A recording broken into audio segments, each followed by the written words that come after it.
This is part 2, and you're probably thinking, what else is there to say with regard to religious experience? Well, very little actually. Swinburne, we left Swinburne out. Swinburne is saying, if you think that you've had a religious experience, then you probably have had a religious experience, so don't be beating yourself up about it too much or kind of thinking, you know, am I off my head? You've had a religious experience, deal with it, get on with it, it's probably real. And that is known as the principle of credulity. Then he talks about the principle of testimony. In other words, if someone says to you that they have had a religious experience, chances are, unless they're a complete and utter liar, that that's true. They have had a religious experience. And it's not for them to prove the truth of their claim. It's for the skeptic to prove that this person is telling a lie or their religious experience is not true. So that's quite something. How do we deal with what Swinburne has said? Well, look, it's a private event or it's a private experience if you've had a religious experience. So no one else is going to verify what you've said. There's no evidence like science to test it out. It's only for you, the first person. There's no one else who's able to say, yep, I saw that, I can verify it. You're unable to really prove to anyone else that you've had a religious experience. So maybe you think you've had a religious experience, but you haven't. So, you know, you're saying, well, believe them, but where is the evidence? I could claim all sorts and say, well, I definitely had it, if you're following Swinburne, but actually there is no proof. There is nothing there. And the other thing people would argue is that, look, just because you had a religious experience, it doesn't mean that it came from God. Maybe there's some other great being out there. Maybe there's Superman or Wonder Woman, and you have had an experience of them. But you think it's a religious experience and you think it's God because it's not one of your natural experiences. Moving swiftly on, you could argue that religious experiences could be shown to be genuine if the person changes their lifestyle. So for example, St. Paul changed his lifestyle completely. You don't change your lifestyle for that. It means something deep and meaningful has happened, therefore you've probably had a religious experience. Think of St. Joan of Arc. Why would you be burnt at the stake for a lie? Her claim could not have been fake, it must have been true. She goes to the stake, she's prepared to be burnt to death because she truly believes that she has had a religious experience.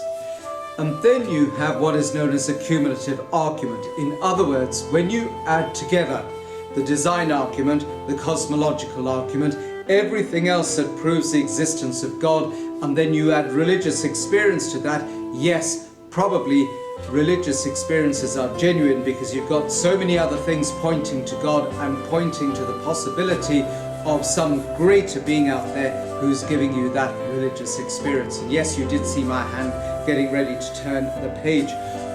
What do religious experiences do? How do they influence people? Well, look at Abraham. Abraham started a whole new faith, the monotheistic religions. He had a religious experience, and from that he starts this monotheistic faith belief in one God, Judaism, Islam, Christianity.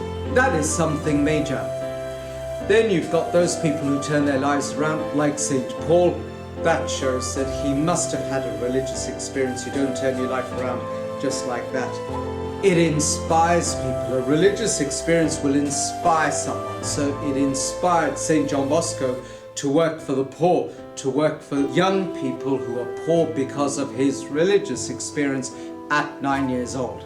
How does it affect a person's faith? Clearly, it's going to deepen your faith if you have a religious experience, because suddenly you're going to see the world in a whole new light. You're suddenly going to see, actually, this faith that I've been following is genuine, it's real. You may see things from a completely different angle. You may see it from God's angle, and suddenly your faith becomes much deeper. You can be faced with anything and think, yep, that's fine, because you've got this faith in God. It could also prove to you that God truly exists, because otherwise you wouldn't have had a religious experience. And then at the end of the day, it all comes down to perspective, how you view things.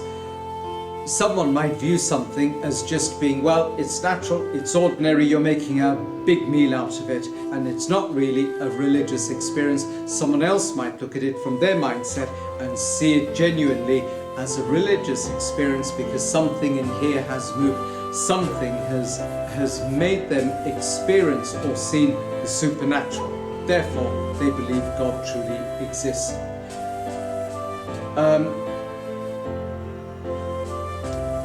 You will have your consciousness. Your consciousness is another layer within life. So science, you've got all these different layers, and then they talk about the quarks below the subatomic layer or whatever it is. I don't really get it. I'm not a scientist, but there's a whole nother level.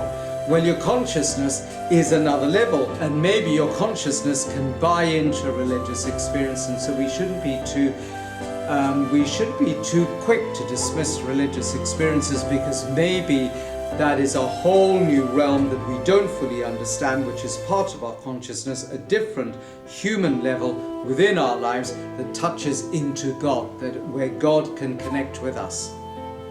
And I think that's it. And if you're confused, you're not half as confused as I am.